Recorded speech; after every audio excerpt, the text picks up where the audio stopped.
산위의 마을 제27호 세상 안에서 세상과 다르게 건강한 가정 공동체를 위한 초기 불교의 가르침. 제마. 불교의 핵심 가르침은 인간과 자연에 대한 바른 이해와 자각을 통해 서로 다름을 인정하고 평화로운 관계를 맺고 수용하는 것이라 할 수 있는데, 한마디로 지혜와 자비의 실현이라고 할 수 있다.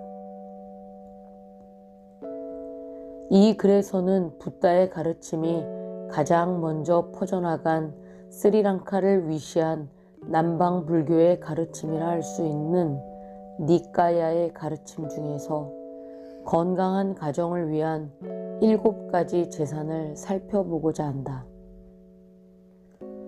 초기 경전 니까야의 여기저기서는 사람들이 원하고 좋아하고 마음에 들지만 세상에서 얻기 어려운 것으로 재물과 명성, 그리고 긴 수명과 천상세계에 태어나는 것을 들고 있다.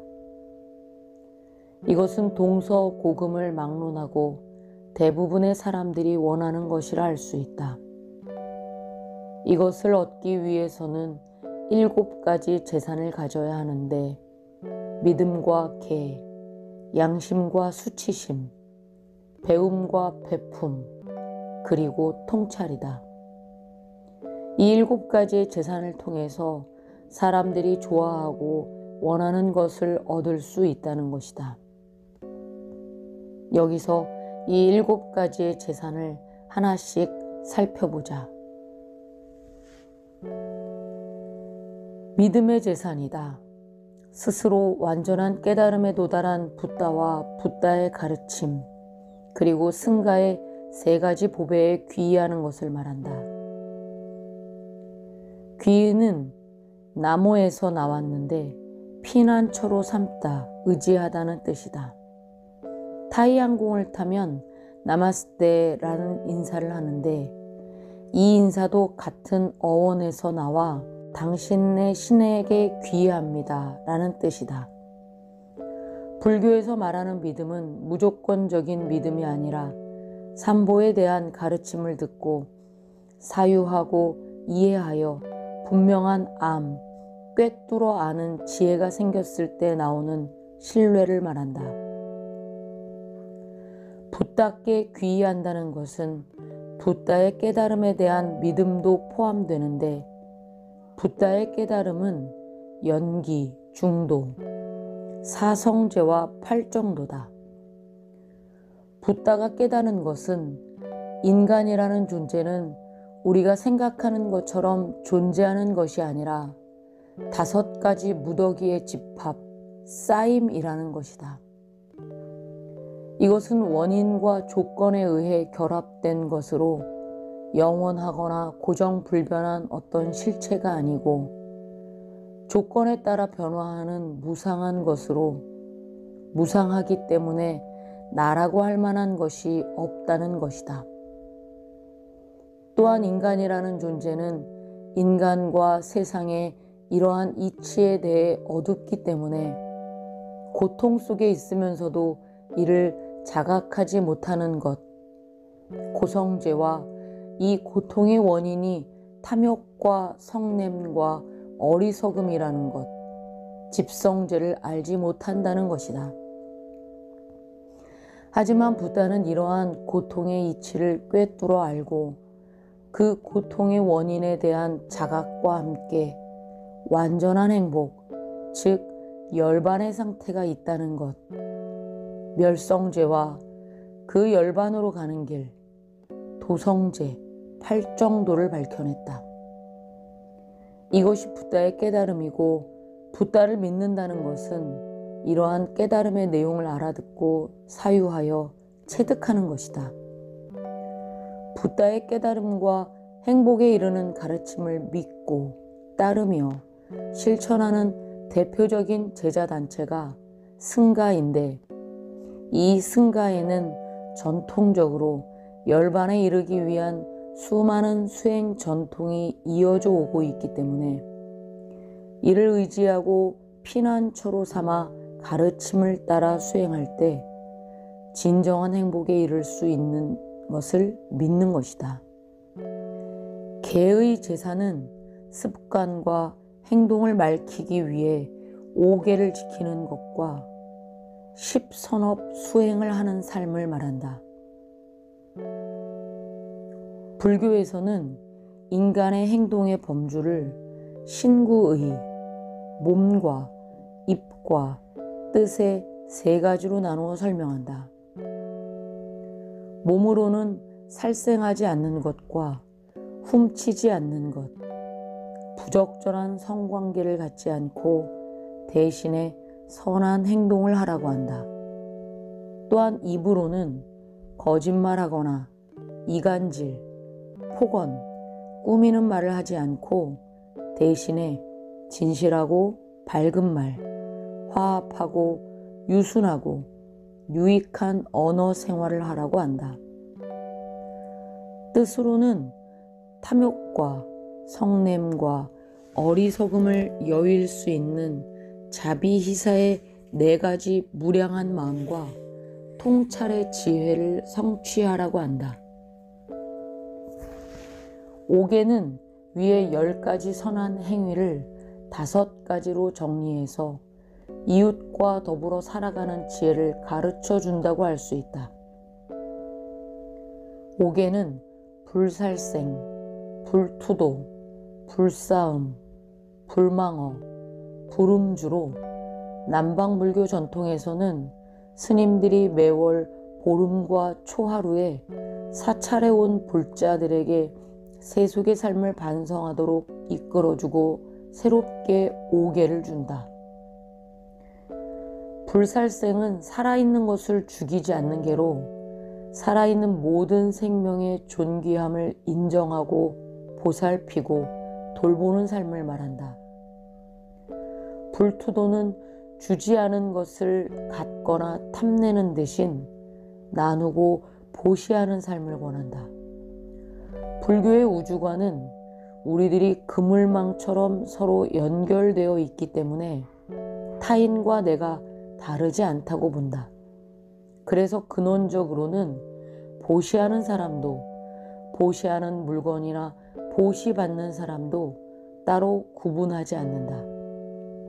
하지만 건강한 가정을 위한 재산으로 보시는 따로 한 항목으로 제시될 만큼 강조하고 있다.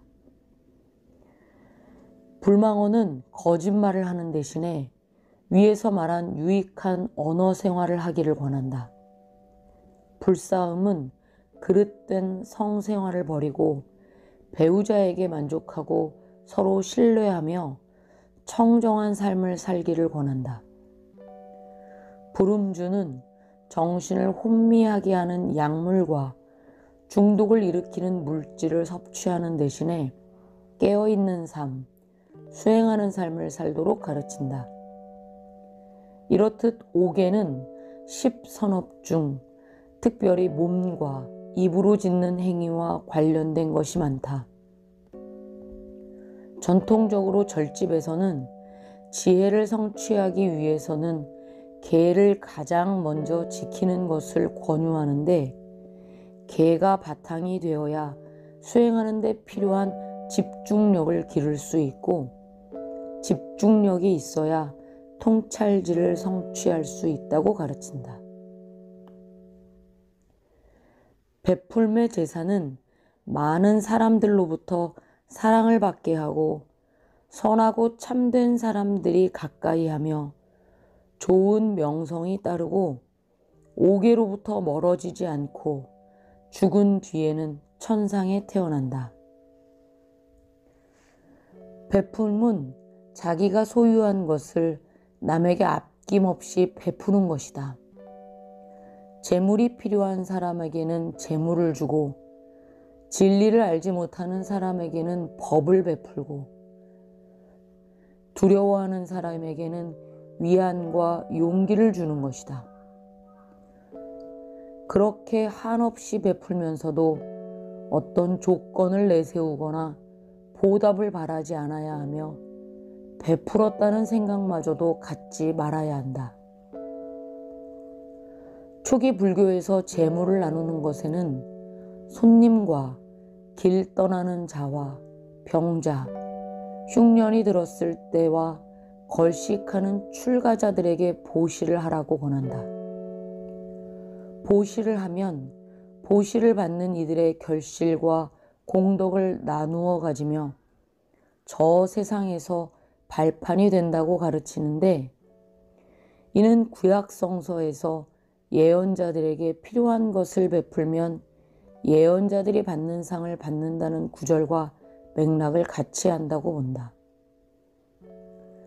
동서양을 막론하고 수행자들에게 하는 나눔은 큰 결과를 가져다 준다고 가르치는 것은 인류의 정신적 진화에 많은 양분이 된 것 같다.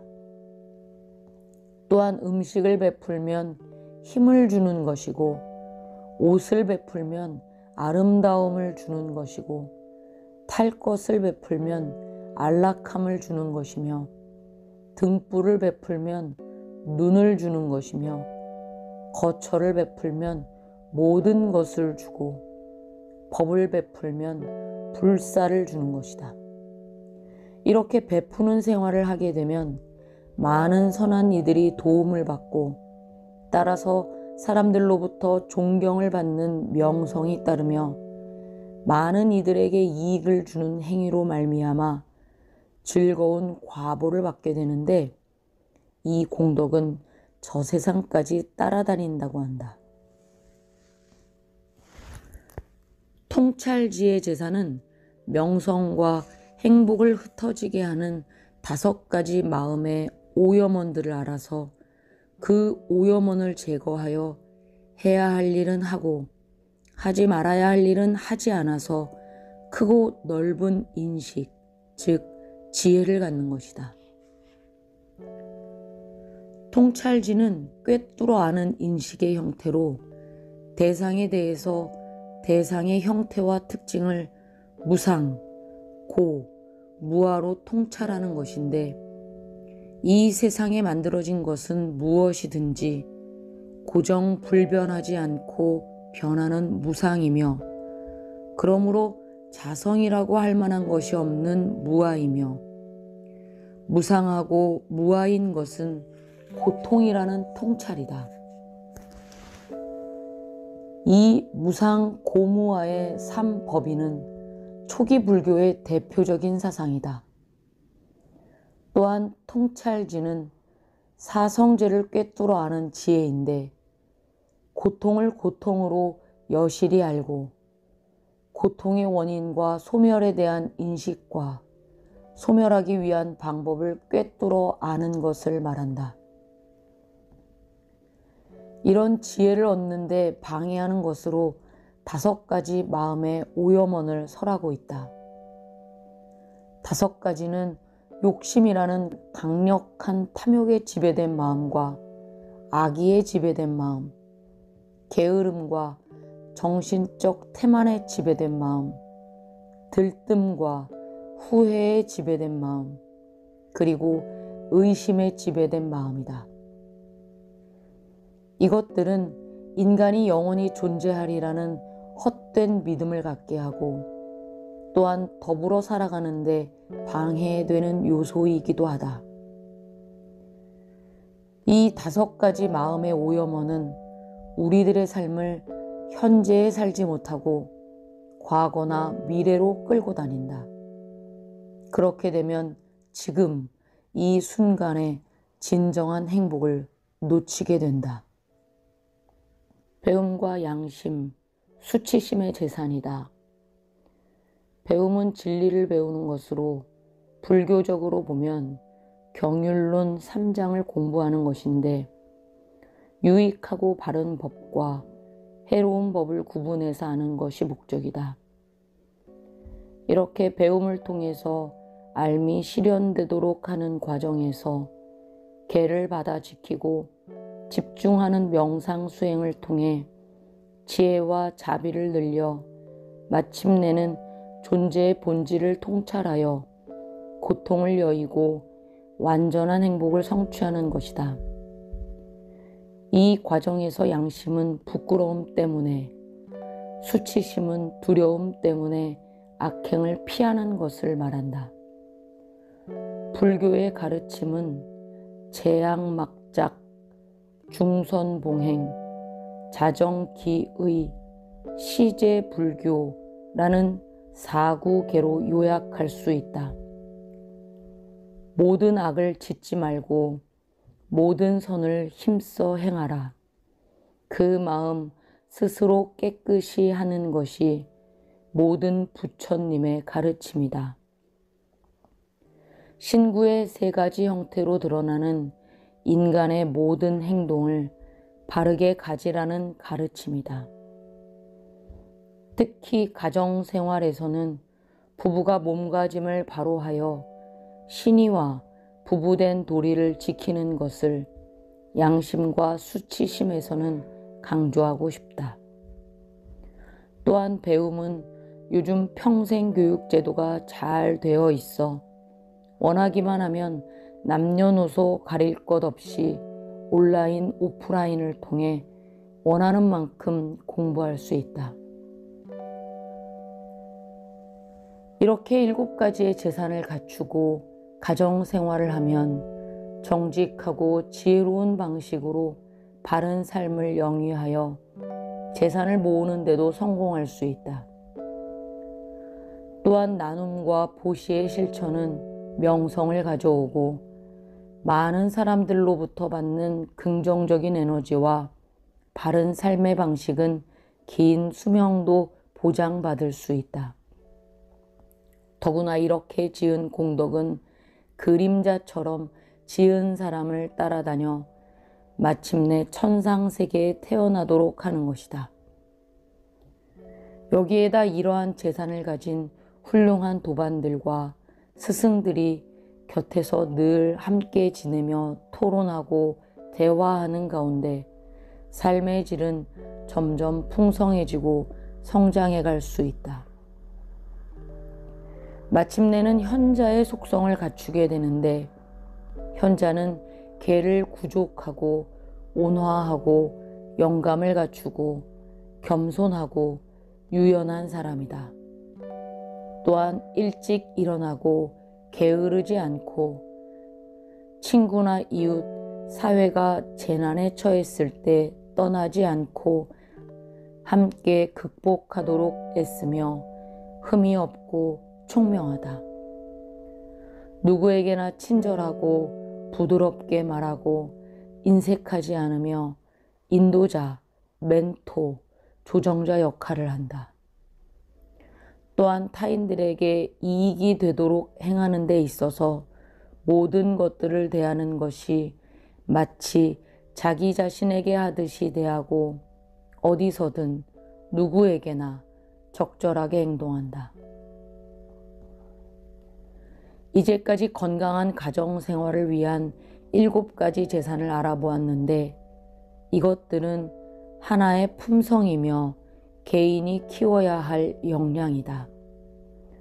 성숙한 개인들이 모여 서로 다름과 차이를 인정하고 배려하며 수용하는 삶을 살 때 가정이 화목하게 될 것이다.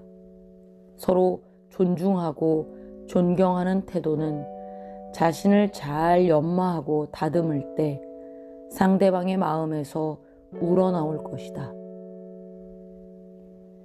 마지막으로 초기 경전 중에 하나인 수타니빠따의 말씀 중에서 행복한 가정생활을 위한 지침을 소개하면서 본 글을 맺고자 한다. 첫째, 부모님을 잘 봉양하는 것이고, 둘째, 수행자들을 공경하고 그들에게 배우는 것이다. 셋째, 진리의 가르침을 좋아하는 것이고, 넷째, 이웃과 사회에 재물을 환원하는 것. 다섯째, 겸손함과 존경심으로 사람들을 대하는 것. 여섯째, 깨어서 청정하게 살며 재산을 잘 지키는 것. 일곱째, 부부간의 신의를 지키며 만족하게 사는 것. 8째, 근면하고 민첩하며 화를 조절할 줄 아는 것이다. 이렇게 살려고 노력할 때 평화로운 가정이 유지될 것이라 생각한다. 산위의 마을에서 진리의 등불을 밝히는 박신부님과 함께 공동체를 이루고 사는 많은 가족들과 예수아래 공동체 배동이 민들레들이 모두 행복하시기를. 모든 존재들이